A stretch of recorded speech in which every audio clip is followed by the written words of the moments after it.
Yusek Steve, pwede niyo po bang ipaliwanag ang mga magbabago sa ating mga modern jeepney? Ang ating disenyo para sa modernized jeepney ay dumaan sa isang proseso na kung saan sinigurado natin na ang prioridad ay hindi yung itsura, kundi yung pagiging ligtas ng ating mga public utility vehicles. Kaya meron tayong Philippine National Standards na kung saan binuo ng Kagawaran ng Transportasyon at gayon din ng Department of Trade and Industry yung magiging parameters ng ating public utility vehicle.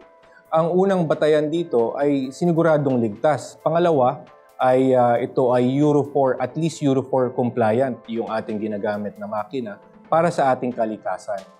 Ito yung mga ating binigyan ng pansin upang mas maging maayos ang ating modern jeepneys. Nandyan din ay yung entry points natin sa ating jeepneys.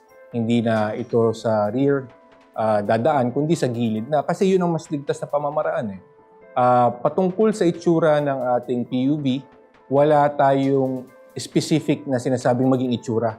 So pwede pa rin yung iconic na mukha ng jeepney so long as papasok siya dito sa Philippine National Standards natin.